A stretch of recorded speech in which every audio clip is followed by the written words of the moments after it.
نحمده ونصلي ونسلم على رسوله الكريم أما بعد فأعوذ بالله من الشيطان الرجيم بسم الله الرحمن الرحيم قال الله سبحانه وتعالى في محكم تنزيله إن الله لا يغير ما بقوم حتى يغيروا ما بأنفسهم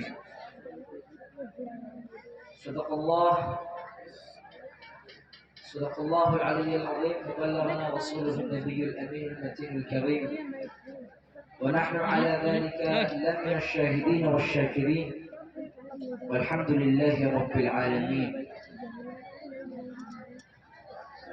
غوث اعظم بمنے بے سرو ساما مدد قبلہ دی مدد کعبہ امام مدد واہ کیا مرتبہ اے غوث ہے بالا تیرا اونچے اونچوں کے سروں سے قدم آلا تیرا سر بھلا کیا کوئی جانے کہ ہے کیسا تیرا اولیاء ملتے ہیں آنکھیں وہ ہے تلوار تیرا. آئیے کچھ عزم معروف سے قبل ہم سب مل کر آقا نامدار مدینے کے تاجدار احمد مصطفیٰ محمد مصطفیٰ صلی اللہ تعالیٰ علیہ وسلم کی بارگاہ میں جس طریقے سے میں پڑھا ہوں میرے ساتھ مل کر پڑھیں. پڑھیے الصلاۃ والسلام علیک یا رسول اللہ، الصلاۃ والسلام علیک یا حبیب اللہ، الصلاۃ والسلام علیک یا نبی اللہ وعلی آلک واصحابک الى یوم الجزاء. نعمت بانٹتا جس سمت وہ ذیشان گیا، ساتھ ہی منشی رحمت کا قلم دان گیا. جلد آلے جلد خبر اوروں کی طرف دھیان گیا، میرے آقا میرے مولا تیرے قربان گیا. دل وہ دل ہے جو تیری یاد سے معمور رہا، سر وہ سر ہے جو تیرے قدموں پہ قربان گیا. انہیں مانا انہیں جانا نہ رکھا غیر سے کام، للہ الحمد میں دنیا سے مسلمان گیا. اور جان و دل ہوش و خرد سب تو مدینے میں تھے، تم نہیں چلتے رضا سارا تو سامان گیا. اللہ تبارک و تعالیٰ کا کروڑوں احسان ہے کہ آج ہم اور آپ مل کر یہاں پر ان بزرگوں کے سائے میں ان کے فیض لوٹنے کے لیے جمع ہوئے ہیں. اور احباب نے مجھے یہاں لب کشائی کا موقع دیا. اللہ تبارک و تعالیٰ سے دعا کروں کہ اللہ تبارک و تعالیٰ مجھے حق سننے اور آپ سبھی کو اور ہم سب کو حق پر عمل کرنے کی توفیق عطا فرمائے. ماشاءاللہ اسٹیج پر ایک سے بڑھ کر ایک شعراء و خطبہ موجود ہیں. میں زیادہ وقت نہ لیتے ہوئے آپ کے سامنے دور جدید کے مسلمانوں کے مابین کچھ منفع مسائل اور ان کا حل اس موضوع پر گفتگو کر کے یہاں سے روانہ ہو جاؤں گا.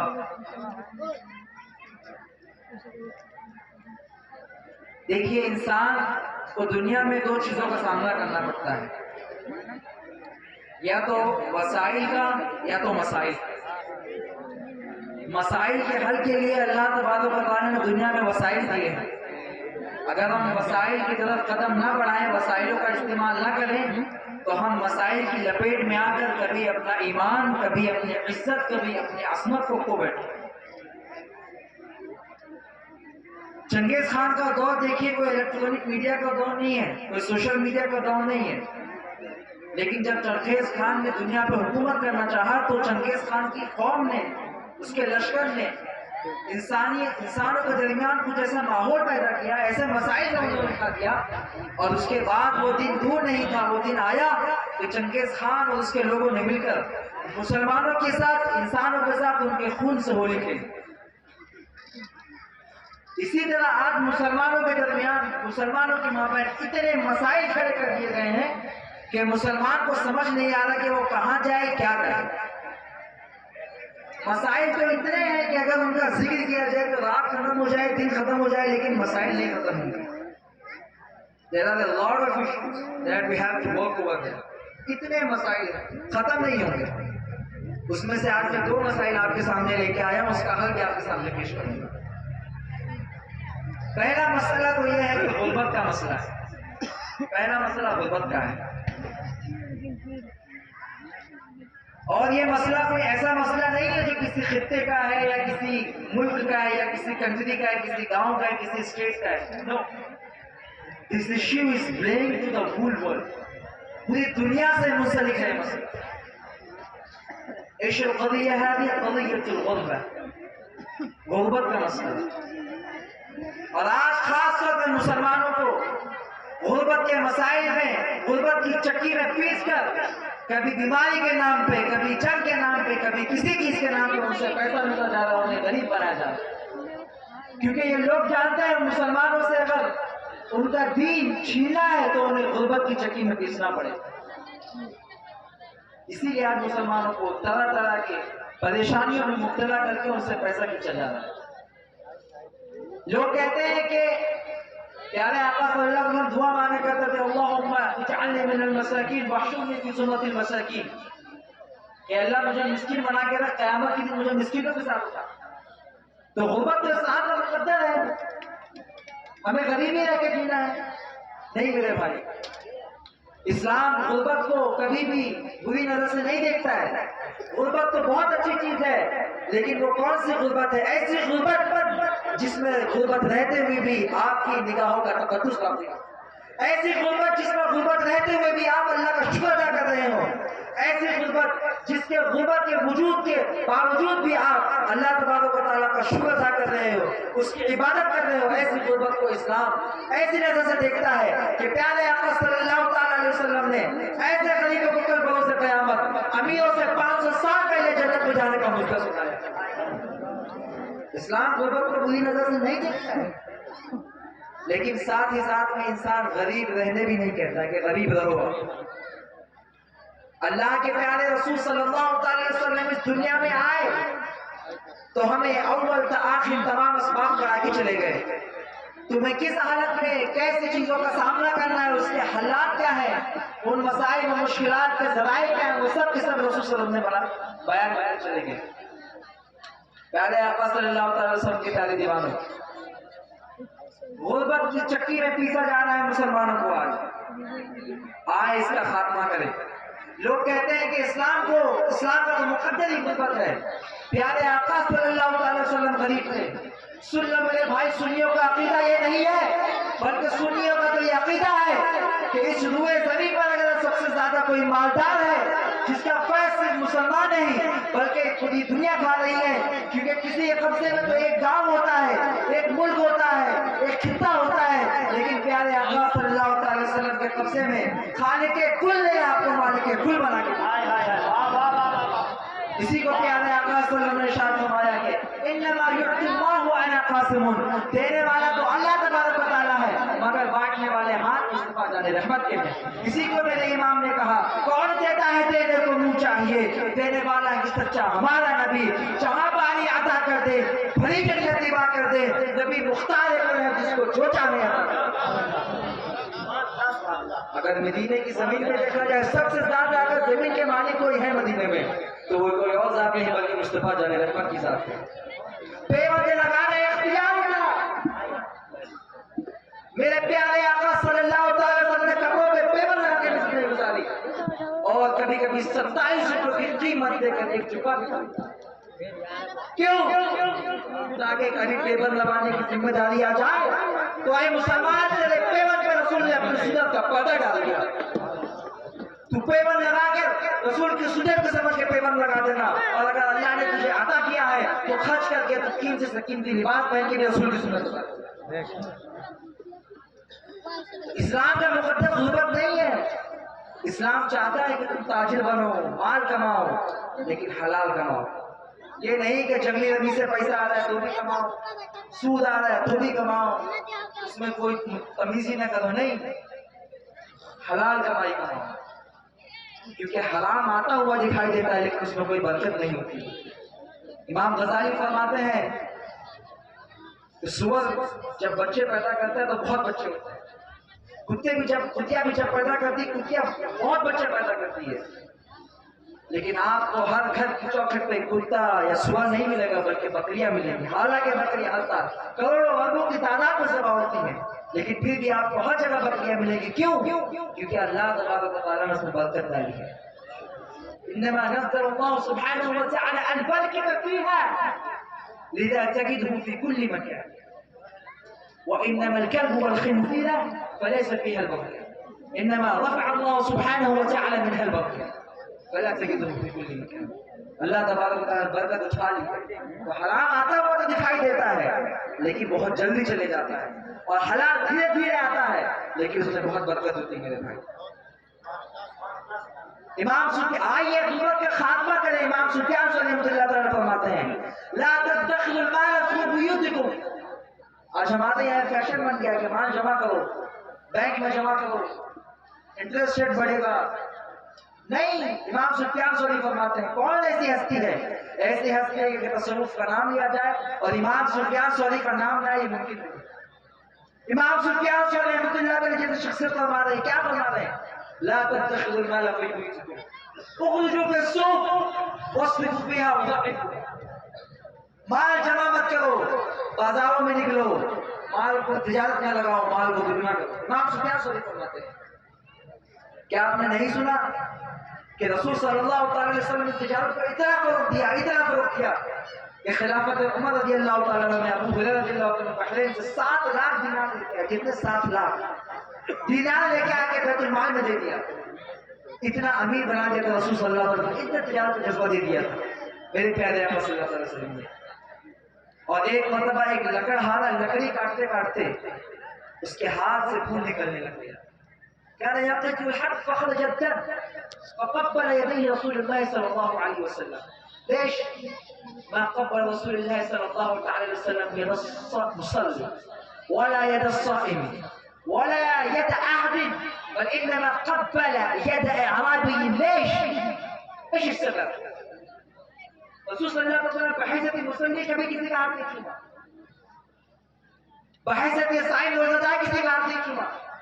چھما تو کس کا ہاتھ چھما؟ ایک لکڑہارے کا ہاتھ چھما۔ کیوں؟ کیونکہ وہ لکڑہارا حلال روزی کماتے کماتے اس کا خون نکل گیا۔ فقبل رسول اللہ صلی اللہ علیہ وسلم یدہ، رسول صلی اللہ علیہ وسلم نے اس کا ہاتھ اٹھا کر چوم لیا۔ پیارے آقا صلی اللہ علیہ وسلم کے پیارے دیوانوں، امام غزالی فرماتے ہیں کہ اگر کوئی شخص حلال کمائی کما کر اپنے گھر پہ دیر رات آتا ہے اور اس کے بدن سے پسینہ جاری ہے تو اللہ تبارک و تعالیٰ اس خون کے قطرے کے برابر اس کے گناہوں کو معاف کرتا ہے۔ یہ حلال کمائی کی برکت ہے۔ لوگ کہتے ہیں مولانا ہم تو دنیا دار ہیں، ہم تو کماتے ہیں، ہم تو بزنس والے ہیں، یہ دین نام کا کام ہے۔ ارے میرے بھائی تو کوئی دین دار نہیں ہے، اگر تو تجارت اس لیے سے کر رہا ہے کہ میں اپنے بچوں کو حلال روزی دے دوں تو تیری فضیلت تو نفل عبادت کرنے والے سے زیادہ ہے۔ اللہ تبارک و تعالیٰ مسجد میں بیٹھ کر، اپنے گھر میں بیٹھ کر ایک نفل نماز پڑھنے والے کو اتنا ثواب نہیں دیتا جتنا اس شخص کو دیتا ہے جو بازار میں کھڑے ہو کر تجارت کرتا ہے اس نیت سے کہ میں حلال روزی کما کے اپنے گھر والوں کو خرچوں۔ تو آئے غربت کو ختم کریں، لیکن کیسے غربت ختم ہوگی؟ ہمارے نوجوان فیس بک، واٹس ایپ اور ٹویٹر میں لگے ہوئے، اسی چیز میں لگے ہوئے۔ ہم کو تو گرم گرم لدے چاہیے گھر پہ بیٹھ کے، بس خالی ہم کو عیاشی کرنا ہے، یہاں وہاں گھومنا ہے۔ تجارت کریں اور غربت کا خاتمہ کریں، کیونکہ تجارت ہوگی تو ہی زکات ملے گی، تجارت ہوگی تو ہی ہماری مسجدیں مدرسے بنیں گے، تجارت ہوگی تبھی نہ دین پھیلے گا۔ رسول نے فرمایا تھا انما سیأتی یوم علی قوم یکون عمل الدین کلها فی النار۔ ایک دن ایسا آئے گا کہ دین کا پورا کام جو ہوگا میری امت میں پیسے سے ہوگا، اور وہ کوئی اور زمانہ نہیں، وہ حاجی کا زمانہ۔ دوسرا مسئلہ جو سب سے بڑا مسئلہ ہے وہ ہے جہالت کا مسئلہ ہے، سب سے بڑا جہالت کا مسئلہ ہے۔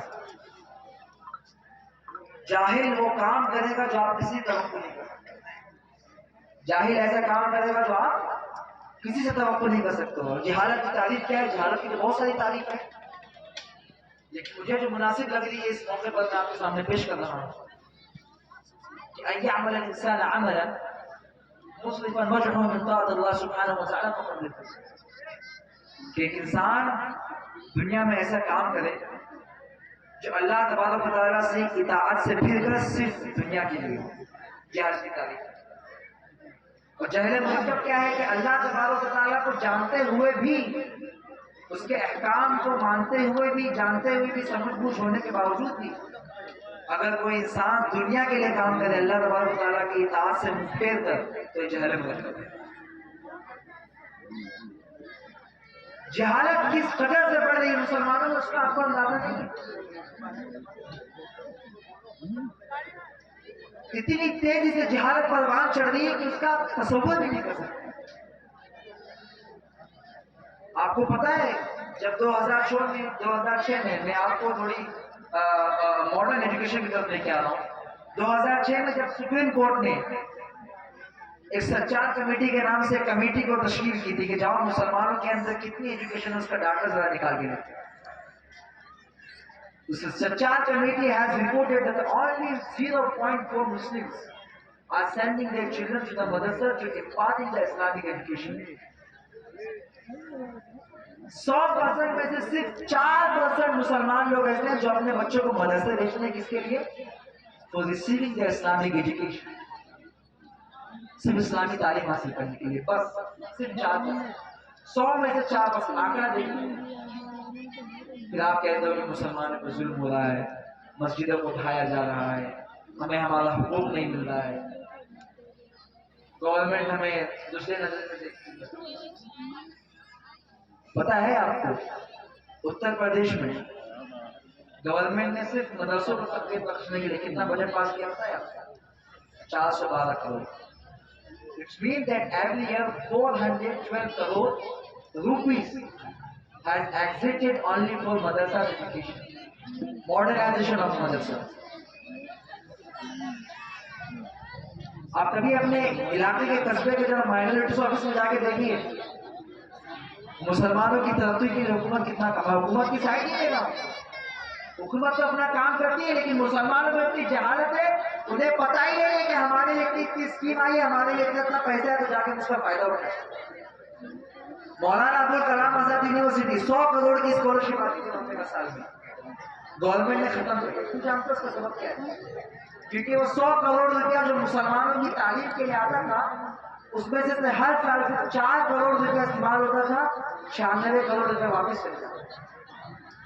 96 کروڑ روپیہ واپس چلے جاتا. لیکن مسلمان بچوں کو پتہ ہی نہیں ہے نا کہ ایجوکیشن حاصل کرنا ہے ہم کو جا کے اسکالرشپ لینا. مسلمانوں کو تو PUBG پتہ ہے، واٹس ایپ پتہ ہے، یوٹیوب پتہ ہے. they don't know what is scholarship.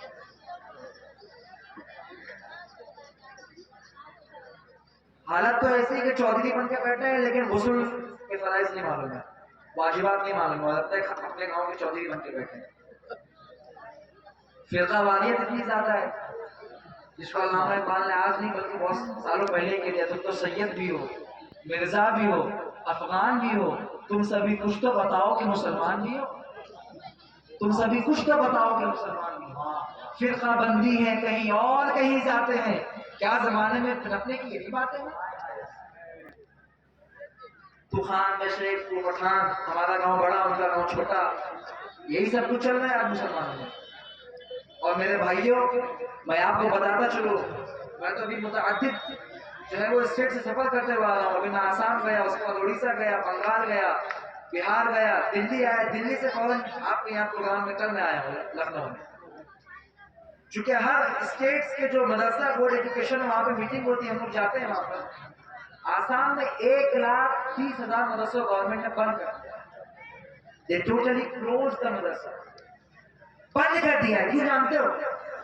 کیونکہ مسلمان وہاں پر مدرسے میں جاتے ہی نہیں پڑھنے کے لیے، بند کر دیا انہوں نے. جو پیسہ آتا تو فنڈ بھی بند کر دیا انہوں نے.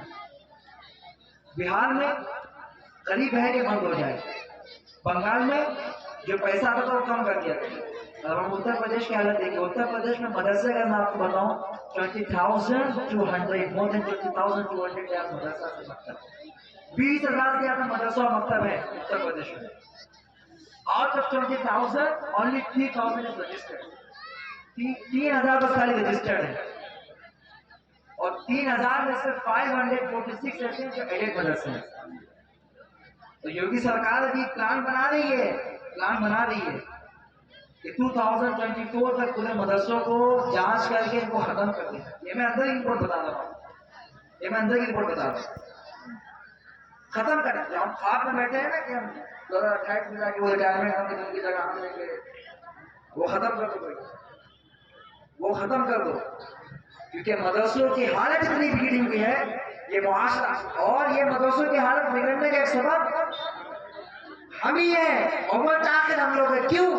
کیونکہ ہم لوگ ایک رات میں قوالیوں میں 1,00,000-2,00,000 روپے تو خرچ کر سکتے ہیں، لیکن ہمارے گاؤں کے اور مساجد کے جو ائمہ ہیں ان کو سال میں بھی 1,00,000 روپے نہیں دے سکتے۔ مسجدیں تو کروڑ کی بن رہی ہے، عمارتیں میناریں کروڑوں کا، 3 کروڑ کا ممبر لائیں گے، 1 کروڑ کی مینار لائیں گے، لیکن اگر میں بھی کہہ دوں کہ مدرسے میں اتنی بینچ کی ضرورت ہے، اتنی کتابیں لانی ہے، چلو مدرسہ انفراسٹرکچر تھوڑا مضبوط کیا جائے، تو سب کی جیب خالی نظر آئیں گے۔ میں بھی آپ کی مدرسے سے جا کے آیا ہوں، کوڑی کی مدرسے سے جا کے آیا ہوں، میں بھی دیکھا ہوں کتنی اچھی حالت ہے وہاں کی۔ ہمارے اساتذہ کہا کرتے تھے اگر کسی گاؤں کی دینی معیار کو سمجھنا ہو تو وہاں کی مدرسے کی حالت جا کے دیکھیں، کیسی وہاں کی مدرسے کی حالت ہے۔ What's going on؟ کیا ہو کیا رہا ہے یہاں؟ ہمارے مسلمان صرف اور صرف جہالت میں ترقی یافتہ ہوتے جاتے ہیں، جہالت میں ترقی یافتہ ہوتے جاتے ہیں، علم سے کوئی واسطہ ہی نہیں ہے۔ میں آپ کو بتاتا چلوں علم کی اسلام کی اہمیت کیا ہے۔ جب سب سے پہلی جنگ ہوئی، جنگ بدر، سب سے پہلی جنگ ہوئی، اور حالت کیا ہے مسلمانوں کی؟ صحابہ کے پاس نہ تو پہننے کے لیے جیسے کپڑا ہے، نہ جنگ لڑنے کے لیے ہتھیار ہے، نہ ان کے پاس گھر ہے، ان کے پاس کچھ بھی نہیں ہے۔ اکنامک اور سوشل انفراسٹرکچر ٹوٹل زیرو، کچھ بھی نہیں ہے۔ اور جب جنگ ختم ہوئی، جنگ ختم ہونے کے بعد جب قیدیوں کو پکڑ کے لایا گیا تو ان قیدی میں سے کچھ لوگ ایسے تھے جن کے پاس علم تھا، جن کے پاس کیا تھا؟ علم تھا۔ اور اس زمانے میں رواج ایسا ہوا کرتا تھا کہ جو قیدی ہوتے تھے نا، قیدی ان سے پیسہ لے کے ان کو چھوڑ دیا جاتا تھا، پیسہ لے کے چھوڑ دیا جاتا تھا۔ پیارے آقا صلی اللہ تعالیٰ علیہ وسلم اگر چاہتے تو پیسہ لے کے بڑی بڑی قیمت وصول کے ان کو فالتو چھوڑ دیتے، لیکن پیارے آقا صلی اللہ تعالیٰ علیہ وسلم جانتے تھے کہ اگر آج میں پیسہ لوں گا تو یہ تو ختم ہو جائے گا، لیکن اگر میں ان سے علم لیتا ہوں تو یہ نسل و در نسل تک چلے گا، اور اسی سے اسلام چلے۔ اور پیارے آقا صلی اللہ تعالیٰ علیہ وسلم نے پیسہ کو ٹھکرا کر، پیسے کی تجویز کو ٹھکرا کر آپ نے کہا کہ کافروں قیدیوں میں سے اگر ایک کافر 10 صحابہ کو پڑھائے گا وہ آزاد ہو جائے گا۔ اللہ کے نام بیٹھے ہیں، جانتے ہیں پیارے آقا نے کیا فرمایا؟ کافروں میں سے اگر ایک قیدی مسلمان کو 10 صحابہ کو اگر تعلیم دے گا تو وہ آزاد ہو جائے گا۔ کیوں؟ کیونکہ رسول صلی اللہ علیہ وسلم جانتے تھے علم کی اہمیت کیا ہے۔ اگر یہ 10 صحابہ علم سیکھیں گے تو یہ 20 تک پھیلائیں گے، 40 تک پھیلائیں گے، 4 ارب تک پہنچائیں گے، 4 کروڑ تک پہنچائیں گے۔ ایسی نہ اسلام پہنچاؤں تک صحابہ کرام قرآن جب نازل ہوتا تھا پتھروں پہ لکھتے تھے، پتوں پہ لکھتے تھے، اس محنت و مشقت تک اسلام یہاں پہنچا۔ یہ محفل میلاد بہت اچھی چیز ہے، اپنی جگہ پر ہے، بہت اچھی چیز ہے اپنی جگہ پر، آپ ہر سال منعقد کرتے ہیں، ہر سال یہاں پہ پبلک جمع ہوتی ہے، بہت اچھی چیز ہے، لیکن یہ ایک دن کا جوش کام نہیں آنے والا میرے بھائی۔ ایک دن میں آپ کو جوش آئے، آپ سب لوگ آؤ پیسہ اڑا کے چلے جاؤ اپنے گاؤں، پھر اپنے کام پہ لگ جاؤ، ایک دن کا جوش نہیں کام آنے والا۔ جو پیغام آپ کو یہاں سے دیا جاتا ہے علماء کرام کی طرف سے، اس کو آپ لاگو کریں اور اگلے سال اس کا نتیجہ نکلے، یہ اچھی بات ہے۔ پیارا مسئلہ کیا بنتا ہے؟ ان خیر الاعمال عند اللہ سبحانہ وتعالی ادومها، اللہ تبارک و تعالیٰ کے نزدیک اچھا کام کون سا ہے؟ جو دائمی طور پہ کیا جائے۔ ایک دن کا جوش ہوا، تقریر کیے، سب کو بلائے، ختم ہو گیا، نہیں۔ اب یہ پروگرام کے بعد آپ کو میدانی سطح پر اتر کے کام کرنا ہے، مدرسے کے انفراسٹرکچر کو بلند کرنا ہے، اس کو بڑھانا ہے، عورتوں کی تعلیم کے لیے اہتمام کرنا ہے، جو عورتیں بالغ ہو گئی، شادی شدہ ہو چکی، جن کو بچپن میں تعلیم حاصل کرنے کا موقع نہیں ملا ہے، ان کے لیے کچھ اہتمام کرنا ہے۔ 4 دن کی زندگی آپ تو چلے جاؤ گے، لیکن جب کبھی آپ کے بعد آنے والی نسلوں کو اللہ دماغ دے گا تو وہ آپ کے اوپر لعنت کریں گے۔ آپ یہ مت سوچیے کہ ہماری تعریف کریں گے، ہم تو بہت بڑا جلسہ کرتے تھے، یہاں میلہ لگتا تھا، لوگ بڑی تعداد میں آتے تھے۔ نہیں، وہ لوگ ضرور کہیں نہ کہیں کہیں کہ ہمارے آبا اور اجداد نے ہماری تعلیم کے لیے کیا کیا، کیا کیا آپ نے تعلیم کے لیے کیا کیا، بچوں کی تعلیم کے لیے کیا کیا، اپنے بڑوں کی تعلیم کے لیے کیا کیا۔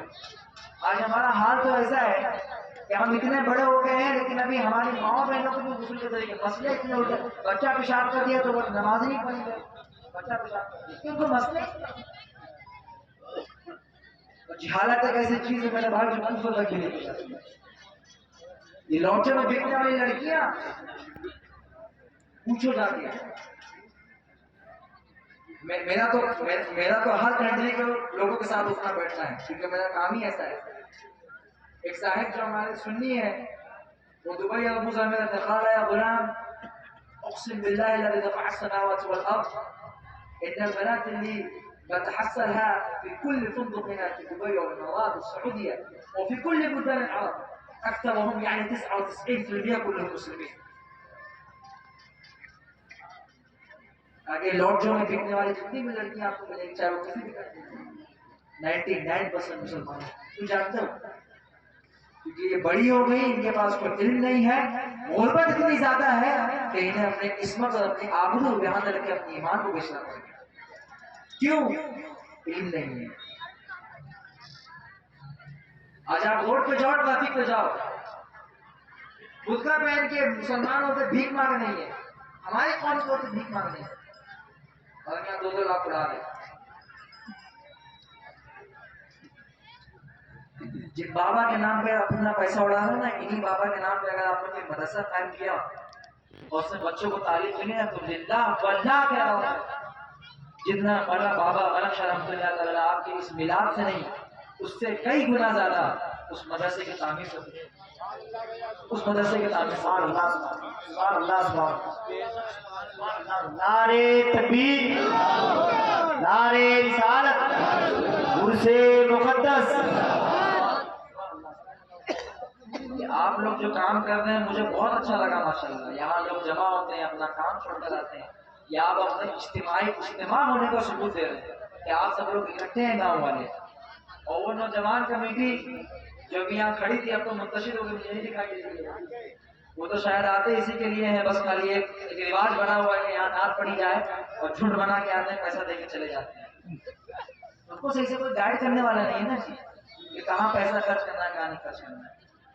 بہت اچھی بات ہے، پیسہ خرچ کرتے ہیں، بہت اچھی بات ہے، لیکن صحیح معنوں میں خرچ کرنا، صحیح جگہ پہ خرچ کرنا، یہ بھی تو آپ کی ذمہ داری ہے نا، یہ بھی آپ کی ذمہ داری ہے۔ یہاں پہ اتنے علماء کرام بیٹھے ہیں، میں ایک سوال کرتا ہوں کہ جتنا بڑا آپ نے منڈپ سجایا، جو بھی کچھ کیا آپ نے، یہ سب استحباب کاموں میں سے ہیں، مستحب کاموں میں سے، اس کا ثواب آپ کو ملے گا، سب کچھ چیزیں، لیکن اللہ تبارک و تعالیٰ کے اگر سوال کے متعلق اگر میں یہاں بات کروں فإن الله سبحانه وتعالى لن يسأل منكم أبدا عن هذه العمل۔ Allah subhanahu wa ta'ala will not ever, never ask you whether you have conducted such a program or not۔ آپ نے ایسا پروگرام منعقد کیا تھا یا نہیں؟ Allah subhanahu wa ta'ala will never ever ask you، but Allah subhanahu wa ta'ala will ask you on the doomsday whether you have received the Islamic education or not۔ هل طلبت العلم أو لا؟ هذه سؤال متحقق ويقيني إن الله سبحانه وتعالى بيسأل عنك يوم القيامة، أنا حقيقي بيسألك، اللہ سبحانہ وتعالیٰ ضرور پوچھے گا کہ آپ نے علم حاصل کیا یا نہیں کیا، اور اپنے آنے والے لوگوں کے لیے، اپنی جنریشن کے لیے آپ نے علم کا اہتمام کیا نہیں کیا، یہ اللہ تعالیٰ ضرور پوچھے گا۔ کیوں؟ کیونکہ اللہ تبارک و تعالیٰ نے قرآن مجید میں ارشاد فرمایا وَعَلَى الْمَوْلُودِ لَهُ رِزْقُهُنَّ وَكِسْوَتُهُنَّ، کہ شوہر اور آدمی کی ذمہ داری ہے کہ وہ اپنے گھر والوں کی صاحب خانہ کی رزق کا اور ان کے کپڑوں کا اہتمام کرے۔ تو رزق کا مطلب یہ نہیں ہے کہ صرف ان کو کھانا لا کے آپ نے دے دیا رزق کا اہتمام ہو گیا، نہیں، آپ کتنی بھی تفسیر اٹھا کے دیکھیے، تفسیر کشاف دیکھ لیجئے، جلالین دیکھ لیجئے، تفسیر سیوطی دیکھ لیجئے، تفسیر دیکھیے. ايش قال العلماء في معنى هذا الكلام؟ قال ومعنى الرزق ان يرزقهم بالرزق الحلال شامل فيه العلم والتربيه. اس میں علم اور تربیت اپنے اعلیٰ مقام پر. مال کی رزق کی سب سے ادنا رزق ہے، سب سے اونچی رزق اگر کوئی ہے تو وہ ایمان ہے. رزق ایمان ہے، رزق تعلیم ہے، رزق تربیت ہے. امام غزالی فرماتے ہیں، کیا فرماتے ہیں؟ ان الرزق فی خمسۃ اوجہ، رزق کے 5 درجے ہیں. اعلیها ان اللہ سبحانہ وتعالی ان يرزقك بالایمان، ایمان کے اللہ آپ کو رزق دے سب سے اعلیٰ ہے. وہ ادناها بالمال، سب سے ادنا جو رزق ہے نا وہ مال ہے. ہم لوگ سمجھتے ہیں رزق کا مطلب صرف مال ہے کہ کما کے لا کے دو گھر والوں کو، اس کے بعد اپنی ڈیوٹی ختم. نہیں، التربیت والتعلیم هذا ايضا من واجبات کی آتی ہے.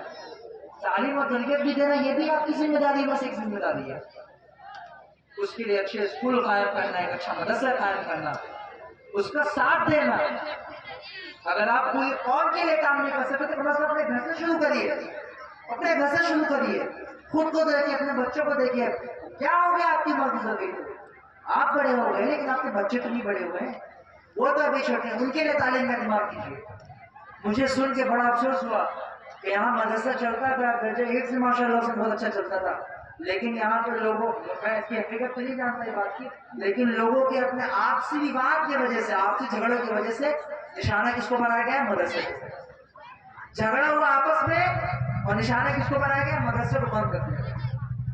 ارے میرے بھائی، جھگڑا اپنی جگہ پر ہے، آپ کے اپنے ذاتیات اپنی جگہ پر ہے، پر کم از کم جب مسجد و مدرسے کا نام ہے تب تو اللہ کا خوف کرو. مسجد اٹھا کے بند، مدرسے کو اٹھا کے بند کر دیا. فقط مدرسہ lock, it has been lock. مدرسے کو اٹھا کے بند کر دیا. اور مدرسہ ہے کیا؟ بیت الرسول، رسول کا گھر ہے. سبحان اللہ، سبحان اللہ، سبحان اللہ. بند کر دیا. اور جن لوگوں نے اس میں ساتھ دیا یا اس چیز کو برقرانے میں مدد کی یا جیسا بھی ماحول بنایا، تشوفون کیف تشوفون وجوہکم فی قبر، کیسے رسول کو چہرہ دکھاؤ. یعنی ہم اس مہم میں شامل تھے، رسول اللہ کا ہم نے بند کروا دیا، کھانا آپ کا ہم نے بند کروا دیا. خواہش رکھو جنت میں جانے کی، رسول کو چہرہ دکھائیں گے، سبق نہیں ہے رسول اللہ آپ کے لیے، کب دیدار ہوگا آپ کا، فلاں فلاں ڈھما ڈھما، پتہ نہیں کیا کیا بنا کے دل میں رکھ دے. مدرسے کو تالا لگا دیا. مدرسین کا کچھ خبر ہی نہیں ہے، علماء کرام کی کچھ خبر گیری نہیں ہے. کہاں جا رہا ہے سماج کا؟ کہاں اصول ہے؟ ذہن کو کھولو للہیت کے لیے، ذہن کو کھولو للہیت کے لیے. میں کوئی شہنشاہ خطابت نہیں ہوں، میں کوئی شہنشاہ خطابت نہیں ہوں میرے بھائی. میں عالم ہوں، فاضل ہوں، مفتی ہوں.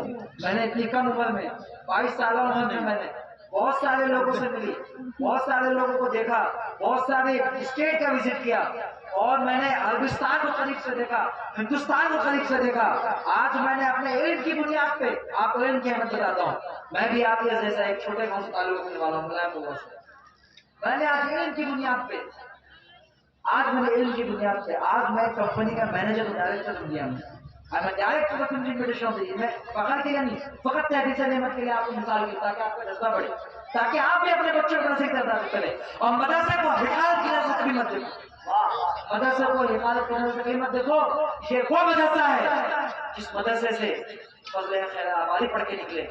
وہ فضل خیر آبادی میرے بھائیوں، زمانے میں، اپنے زمانے میں جب وہ جج کے منصب پر بیٹھتے تھے تو بڑے سے بڑے انگریز کہتے تھے. وہ فضل خیر آبادی کے راستے کہیں اور سے پڑھ کے نہیں بلکہ مدرسے سے پڑھ کے. مولانا ابوالکلام آزاد اس کے عقائد ایک طرف ہے، لیکن ہندوستان آزاد ہونے کے بعد جب ایجوکیشن کا فرسٹ پرائم منسٹر وغیرہ کوئی ہے تو مولانا ابوالکلام آزاد ہوگا، اور سے نہیں بلکہ مدرسے سے پڑھ کے خاطر. نعرے تکبیر، نعرے تکبیر، نعرے رسالت، عرص مقدس، نعرے رسالت. قاضی ثناء اللہ قاری پر یہ وہ ایسی ہستیاں ہیں، یہ ایسی ہستیاں ہیں جب ہندوستان آزاد نہیں ہوا تھا مسلمانوں کو تعلیم کے بارے میں کچھ پتہ نہیں تھا. ایسے وقت میں ہندوستانی انگریزوں کو اپنے نیچے رکھ کر اگر قاضی کے منصب پر کسی نے بیٹھ کے فیصلہ دیا ہے تو وہ کوئی اور ہستی نہیں، قاضی ثناء اللہ قاری کرتی ہے۔ اور مسئلہ خیرآباد کی ہستی ہے، یہ ہستیاں کہاں سے پڑھ کے نکلی تھی؟ مدرسے سے پڑھ کے نکلی تھی۔ ایسے متعدد نام میں آپ کو دلا سکتا ہوں۔ اور ایک چیز اور میں آپ کو بتاتا چلوں، میں کمپنی کا ڈائریکٹر ہوں، مجھے وہاں سے فون آتا ہے کہ فلاں اپنا کمپنی میں جانا ہے، آپ کو وہاں ڈیل کی کرنی ہے۔ میں جاتا ہوں وہاں پر، لیکن اپنے لباس کو نہیں چھوڑتا، میں اپنے لباس کو نہیں چھوڑتا، میں وہی برقعہ وہی جبہ پہن کے جاتا ہوں۔ Why? Let the people know that what's the power of madrasa. لوگوں کو پتا چلنا چاہیے۔ پھر وہ لوگ کہتے ہیں، کمپنی کے مینیجر کہتے ہیں، ابھی میں کچھ دن پہلے نوئیڈا میں آیا تھا، 4 کنٹینر یہاں سے بسکٹ کا فاصلہ میں نے سعودی Arabia. I have a flight from Mumbai directly to Noida. I go over there and I sign that agreement. After that, I return to Mumbai. So the manager asked me, Maulana, where are you from? I told him I am from Mumbai. So he asked me, he just shocked that, Maulana, you are the director? Aapko director is company ke? From where you have received the education? I told him from madrasa. مدرسے سے میں نے حاصل کیا۔ تو اس وقت میں ایک پیغام دیتا ہوں کفار کو، میں ایک پیغام دیتا ہوں غیر مسلم کہ آپ مدرسے کو حقائق کی نظر سے نہ دیکھیں۔ یہ مدرسہ ایسا مدرسہ ہے کہ اگر اچھے چلنے پہ آ جائے نا تو اچھے سے اچھے لوگ کو پیدا کرتا ہے۔ جب اچھے سے چلنے پہ آ جائے تو اچھے سے اچھے لوگ کو پیدا کرتا ہے، اور ایسے لوگ کو پیدا کرتا ہے جس کا آپ خیال کریں۔ تو ایک نعرہ میں بھی آپ کے سامنے لگاؤں گا، اس کو آپ کو بتانا جو نعرہ میرے سادات مادرہ نے دیا ہے، آدھی روٹی کھائیں گے بچوں کو پڑھائیں گے۔ یہاں تو نعرہ آپ نے بہت سنا ہوگا، ایک نعرہ میرے ساتھ بھی لگائیے کہ آدھی روٹی کھائیں گے۔ آواز نہیں آ رہی، مجھے ذرا بھی آواز نہیں آ رہی۔ ایسی آواز ہونی چاہیے کہ پورا مجمع گونجے، آدھی روٹی کھائیں گے، آدھی روٹی کھائیں گے، بچوں کو ضرور پڑھائیں گے، بچوں کو تعلیم دیں گے۔ شاید ایسا نعرہ لگتا نہیں ہوگا یہاں کے یوپی کے اسٹیٹ میں پروگرام وغیرہ میں نہیں جانتا ہوں، شاید لگتا ہو نہیں لگتا ہو، لیکن آج میں نے لگایا ہے اس نیت سے کہ یہ کوڑری والے ضرور انشاءاللہ مسلمان کریں گے، اور یہ عزم آپ کس کی بارگاہ میں کر دو، کس کو حاضر اور ناظر سمجھ کر دو، یہ آپ کو دھیان رکھنا۔ جس بابا کے ملنگ اس بابا ملنگ رحمۃ اللہ تعالیٰ میں آپ شامل ہوئے ہیں، ان کو آپ ناظر سمجھ کے آپ نے نعرہ لگایا ہے کہ آدھی روٹی کھائیں گے لیکن بچوں کو ضرور پڑھائیں گے، بچوں کو ضرور پڑھائیں گے، کیونکہ تعلیم ہی ہر چیز کا حل ہے۔ آپ ایسے اگر روز پروگرام کرتے جائیں گے نا تو اس کا کوئی معنی نہیں، آپ ایسے روز پروگرام کرتے جائیں گے تو اس کا کوئی حل نہیں نکلنے والا ہے، جب تک کہ اس پیغام سے جو آپ کو تعلیم ملی ہے اس تعلیم کا آپ عمل نہ کریں، اس کا آپ کو کوئی پیغام نہیں۔ میں جہاں کہیں بھی جاتا ہوں، بچے سے میری ملاقات ہوتی تو میں حال پتہ نہیں کہا یہ پوچھتا ہوں، بچہ تم پڑھتے ہو؟ نہیں پڑھتے ہو تو پڑھو، تعلیم ہر چیز، تعلیم ہی ہے جو ہر چیز کا حل ہے۔ ایجوکیشن آپ کو صحیح راستہ دکھاتا ہے، ایجوکیشن آپ کو حلال اور حرام کا فرق دکھاتا ہے، لیکن تعلیم کیسی ہونی چاہیے؟ پہلے دین ہونی چاہیے، بات ہونی چاہیے۔ صرف دنیا میں حاصل کرو گے تو دنیا کے رہ جاؤ گے، اس لیے دین کی تعلیم بھی ضروری ہے، دنیا کی تعلیم بھی ضروری ہے، دین کی تعلیم بھی ضروری ہے دنیا، تاکہ آپ کا بچہ دین میں بھی کامیاب ہے، دنیا میں بھی کامیاب ہے۔ تو ایسے مدارس کا قیام کرے۔ الغرض میرا کہنا یہ ہے کہ آپ کے یہاں پہ جو مدرسہ ہے، یہ مدرسے میں آپ لوگ توجہ دیجیے، اور میں یہاں پہ صرف آپ کے سامنے تقریر نہیں چلے جاؤں گا، اس کے حل کے لیے آپ مجھے جب کبھی بلائیں گے میں آپ کے سامنے حاضر نہیں ہوں گا۔ میں نے حافظ شعیب سے اور یہاں کے جتنے بھی لوگ ہیں سب سے میں نے کہہ دیا ہے کہ اس مدرسے کو تعلیمی اور اکیڈمک لیول پہ what kind of support you need from me,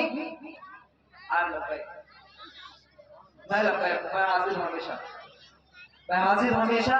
آپ لوگ اس مدرسے کو پروان چڑھائیں، اس مدرسے میں کار خیر میں حصہ لیں، اس مدرسے کو آپ لوگ آگے بڑھائیں، کیونکہ یہ آپ کا مدرسہ ہے، آپ کے بچوں کو یہاں پڑھنا ہے، دوسرے بچوں کو یہاں نہیں پڑھنا ہے، آپ کے بچوں کو یہاں پڑھنا ہے، کسی دوسرے بچوں کو یہاں پہ نہیں پڑھنا ہے، آپ کے بچوں کا مستقبل آپ کے ہاتھ میں ہے، اور خدا را یہ آپسی روایت کو ذات پات کو دور رکھ کر اور ہم سب مل کر امت کی ترقی کے لیے امت محمدیہ کی ترقی کے لیے ایک ساتھ مل کر امت محمدیہ کے لیے اپنے بچوں کے مستقبل کے لیے کام کریں اور ایسا اتحاد کریں جس اتحاد کو اقبال نے اپنے شعر میں اس طرح سمجھا ہے کہ ایک ہی صف میں کھڑے ہو گئے نہ کوئی بندہ رہا نہ کوئی بندہ نواز بندہ وہ صاحب و محتاج ہو سبھی ایک ہوئے تیری سرکار غنی ایک ہوئے تیری سرکار میں پہنچے تو سبھی ایک ہوئے اللہ کی بارگاہ میں ہم سب مل کر آئیں اور اس امت کی ترقی کے لیے خاص طور پر اپنے گاؤں کی ترقی کے لیے یہاں پہ پروجیکٹس آپ لوگ اپلائی کریں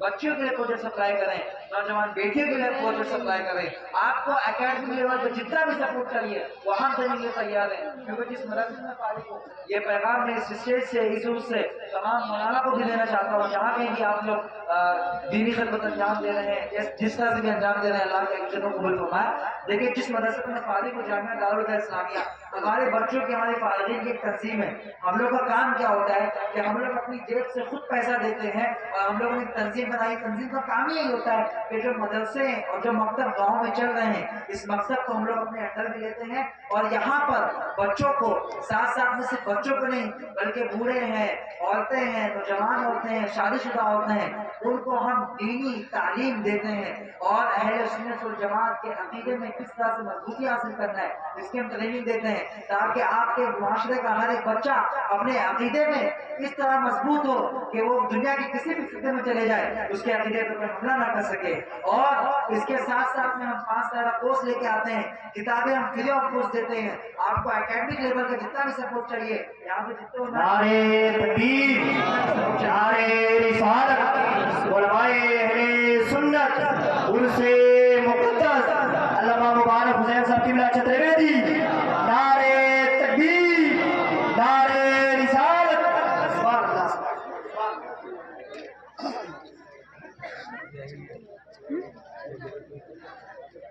حضرت کی تشریف آوری ہو چکی ہے ماشاءاللہ اور ابھی کچھ دیر میں ہی حضرت اپنے حسین کلمات کو آپ سے نوازیں گے لہذا الغرض میں نے جو آپ کے سامنے کلام پیش کیا اس کا خلاصہ یہ ہے کہ مسلمانوں کے درمیان مسائل بہت زیادہ ہیں لیکن جو 2 مسائل ہیں جس پر میں نے روشنی ڈالی ہے آج پہلا مسئلہ جو غربت کا مسئلہ ہے دوسرا مسئلہ جہالت کا مسئلہ ہے آؤ ہم سب مل کر اس کو دور کریں مسلمانوں کے اندر سے غربت کو دور کریں ارے جب آمنہ کے لال مصطفیٰ جان رحمت شام کی منڈی میں بحیثیت تاجر کھڑے ہو سکتے ہیں تو ہمارے رات کا بھی ساتھ ہے اور پیارے آقا صلی اللہ تعالیٰ علیہ وسلم کے پاس ایک صحابی تشریف لائے فرمانے لگے میں تھوڑی دیر میں اپنی بات ختم کر دیتا ہوں کہ یا رسول اللہ ای الاعمال خیر اعمال میں سب سے اچھا اعمال کون سا ہے اور کچھ ہی دیر بعد جو ہے ان کی حالت خراب تھی وہ اس دنیا سے چلے جانے والے تھے تو پیارے آقا صلی اللہ علیہ وسلم نے فرمایا کہ کن طالبا للعلم کہ تم علم حاصل کرتے رہو یہاں تک کہ تم خدا کو جان لو تو میرے پیارے آقا صلی اللہ علیہ وسلم کے پیارے جوانوں میرا پیغام یہی ہے کہ آپ اپنے بچوں کو پڑھائیں جہالت کو دور کریں مدرسے پہ زور دیں اور اس معاشرے کو اچھا معاشرہ بنائیں اللہ تعالیٰ سے دعا ہے کہ اللہ تبارک و تعالیٰ ہم نے جو کچھ بھی یہاں سنا اس پہ عمل کرنے کے توفیق عطا فرمائے وآخر دعوانا الحمدللہ رب العالمین السلام علیکم ورحمۃ اللہ وبرکاتہ